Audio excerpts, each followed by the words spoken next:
Од друга страна, ја споменавте Израел и Палестина, едно доста бизарно, би рекол, бизарна ситуација и прашање, меѓутоа ќе почнам од крајот, а тоа е што конфликтот помеѓу Израел и Палестина денес, кај нас и многу поразвиени држави од кај нас, се створи еден наратив, нормиран наратив, а тоа дека тоа што се случува тама е нормално, значи тамо не се сакаат, се пукаат, се бесат, се колат и сега вие никаде во ниту еден весник нема на насловно да прочитате дека 30 палестински деца се заклани, убиени, не знам што им се случило.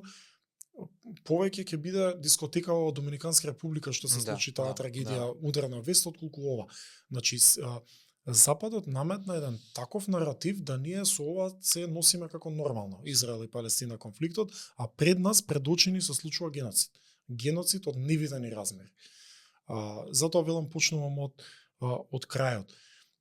Оно што е многу интересно, јас на една емисија, мислам го кажав, имав еден професор, се викаше Вилијам Килор и ни предаваше во Бостон вовед во меѓународни односи. И тој велеше, запамтете, вика една работа.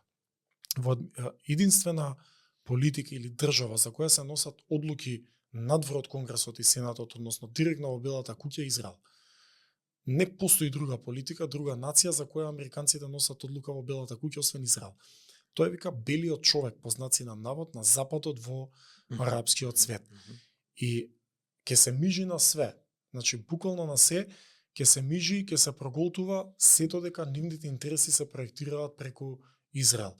Ова каде и да се случува на било која друга точка на планетата, светот ќе го сопре. Меѓутоа во Палестина не го сопира и го разбира, го абсорбира како нормално, бидејќи се смета дека пред се сад тоа го сметаат, дека доколку падне Израел, паѓа влијанието на американскиот хегемон на нивните интереси, на западната филозофија, на христијанството, без разлика што Израел не се христијани, меѓутоа повеќе се асоцираат нели со тој бел свет, како што се нарекува, што со арапските држави и сето тоа. И сметам дека тие ционистички политики оправдуваат и провоцираат хипотетички повторно да се случат некакви немили настани како во Втората светска војна.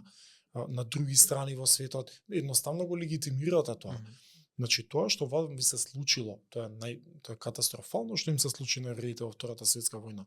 Меѓутоа не им дава за право истото да го прават врз палестинскиот народ.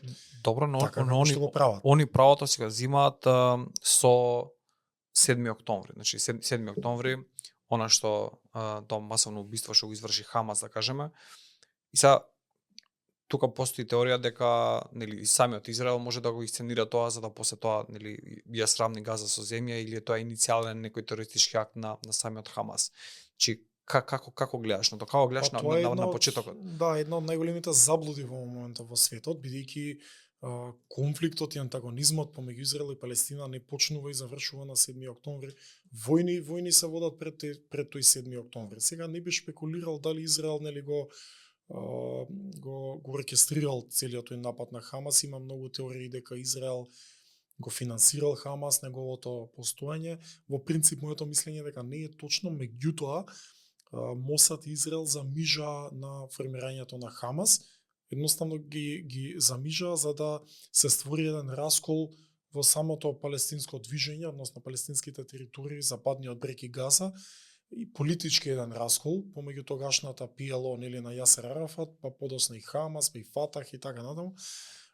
Не знам дали го финансира, но суштински замижа на сето тоа. Меѓутоа се манипулира во јавноста дека 7 октомври е почетокот на ова што се случува сега. Апсолутно не. 7 октомври е само изговорот за да се случи еден масовен екзодус нели на палестинци, или финалето евентуално да биде како што вика Трамп некаков си сериозен американски голф терен и ресорт појас од Газа, колку и да звучи ова бизарно.